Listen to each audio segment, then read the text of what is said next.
Paz, meus amados, sejam todos bem-vindos a mais um vídeo deste canal. Nesta oportunidade, iremos tratar acerca do seguinte tema: 3 atitudes de uma pessoa feliz. Isto mesmo, 3 atitudes de uma pessoa feliz. Para isto, vamos abrir as nossas Bíblias no livro de Mateus, no capítulo 5, versículo 3 ao 5. Evangelista Mateus, no capítulo de número 5, do versículo 3 ao versículo 5, que diz: Bem-aventurados os pobres de espírito, porque deles é o reino dos céus. Bem-aventurados os que choram, porque eles serão consolados. Bem-aventurados os mansos, porque eles herdarão a terra.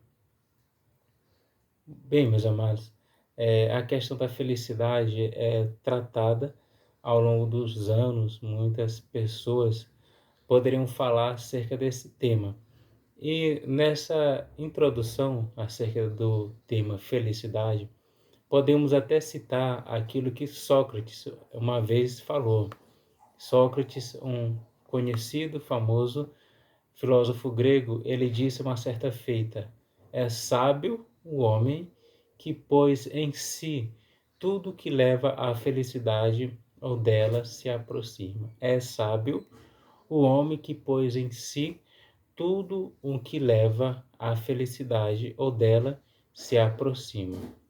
Em outras palavras, Sócrates, como muitas pessoas, eles têm buscado o sentido para a felicidade, ou se aproximar, ou tentar se aproximar dela. Porém, o que é de fato felicidade? Qual a definição que podemos ter acerca dela? O próprio versículo que nós lemos, no versículo 3 do capítulo 5 de Mateus, cita uma definição precisa. Sabe qual é? Bem-aventurado. Você sabe qual a origem da palavra bem-aventurado? A palavra bem-aventurado significa mais do que feliz. Não se trata de algo momentâneo. A verdadeira felicidade é algo eterno. E como podemos encontrá-la? Ou melhor, quais as atitudes que nós devemos tomar para encontrar a verdadeira felicidade? Ou em outras palavras, como podemos ser mais do que felizes? Em primeiro lugar, nós vamos aprender que a pessoa que é mais do que feliz, ela busca constantemente ser pobre em espírito. A pessoa que é mais do que feliz busca constantemente ser pobre em espírito. O que é de fato ser pobre em espírito? Uma rápida definição e objetiva: ser pobre em espírito é o homem, é a mulher, é aquele ou aquela que reconhece a sua limitação e dependência de Deus. É o homem ou a mulher, é aquele ou aquela que reconhece a sua limitação e dependência de Deus. Simples assim. Davi até nos complementa esse versículo quando nós lemos lá no Salmos 24, versículo 1. O que Davi diz? Do Senhor é a terra e a sua plenitude, o mundo e aqueles que nele habitam. Ou seja, tudo é de Deus. A minha vida, a sua vida, a nossa vida é de Deus. O meu trabalho, o seu trabalho foi Ele que nos deu. A nossa família, na verdade, é dele, está sob os nossos cuidados. E o nosso sustento, de onde tiramos o pão de cada dia, é Ele que nos dá. E porque tudo é de Deus, precisamos reconhecer que somos totalmente dependentes dele. Precisamos reconhecer que nós somos totalmente limitados a tempo, espaço e circunstância.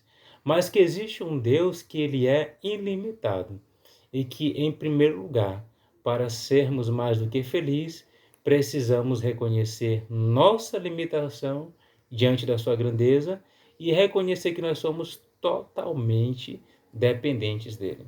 Em segundo lugar, como se tornar mais do que feliz? Basta você ler o versículo 4, aliás, reler o versículo 4. Bem-aventurados que choram, porque eles serão consolados. Mais uma vez, bem-aventurados que choram, porque eles serão consolados. O que quer dizer esse versículo? Esse versículo fala a respeito de um choro de alguém que examina a si mesmo. Ou seja, para sermos felizes ou para sermos felizes, nós precisamos entender algo. Em que? Não apontar o erro do nosso próximo, mas olhar para dentro de nós mesmos e reconhecer o quanto precisamos do amor de Deus. Essa é a segunda atitude.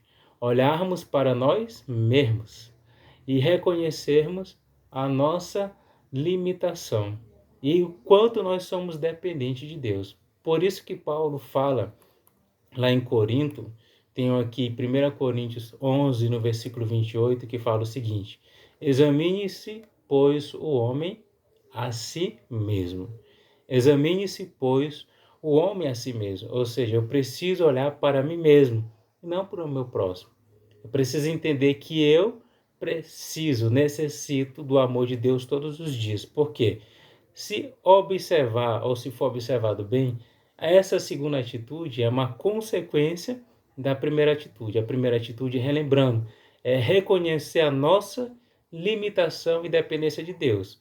E depois que tomamos de coração essa atitude, vamos passar a olhar para dentro de nós mesmos e entender o quanto nós precisamos ainda ser alcançados pelo amor de Deus. E o choro? Qual a relação do choro? O choro está na consequência de olhar para mim mesmo e perceber, eu ainda estou longe. E eu choro porque eu quero experimentar de uma verdadeira transformação que somente o Senhor Jesus pode me proporcionar. Em terceira e última instância, nós vamos observar que a pessoa mais do que feliz, ela busca ter a mansidão em Deus. Busca ter a mansidão em Deus. Em outras palavras, a suavidade de Cristo, ou a paz interior que somente Cristo pode nos proporcionar. E no mundo cada vez mais frenético, onde as pessoas têm que fazer ou exercer muitas atividades ao mesmo tempo, nós podemos muitas vezes nos perder até mesmo em nós mesmos.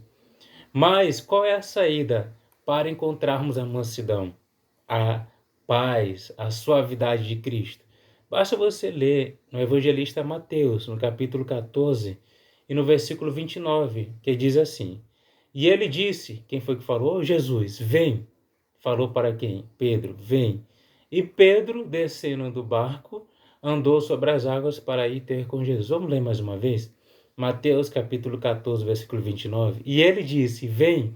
E Pedro, descendo do barco, andou sobre as águas para ir ter com Jesus. Mateus capítulo 14, versículo 29. A história nós já conhecemos. Jesus autoriza Pedro a andar sobre as águas. E enquanto Pedro olhava fixamente para Jesus, ele estava andando sobre as águas. Mas depois que ele deixou de olhar para Jesus, ele começou a afundar. Em meio a tantas tribulações, a tantas decisões que precisamos tomar todos os dias e todas as horas, precisamos permanecer olhando fixamente para Jesus. Precisamos permanecer olhando fixamente para Jesus, porque quando nós tomamos essa atitude, ele nos dá a mansidão, ele nos dá a suavidade e a paz em meio a conflitos. Somente ele pode nos dar a mansidão, a suavidade e a paz em meio a conflitos. Apenas olhe para Jesus. Permanecemos ou que venhamos a permanecer olhando para Jesus. Portanto, quer ser mais do que feliz e não simplesmente feliz? Reconheça constantemente sua limitação e dependência de Deus. É Ele que está no controle de todas as coisas e não nós.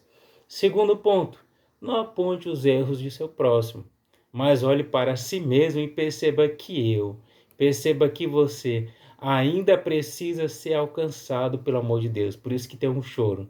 O choro de alguém que quer realmente ser transformado através de Jesus. Em última instância, entenda que a pessoa mais do que feliz, ela busca a mansidão, a paz e a suavidade que somente Jesus Cristo pode nos proporcionar. E como podemos fazer isso? Simples.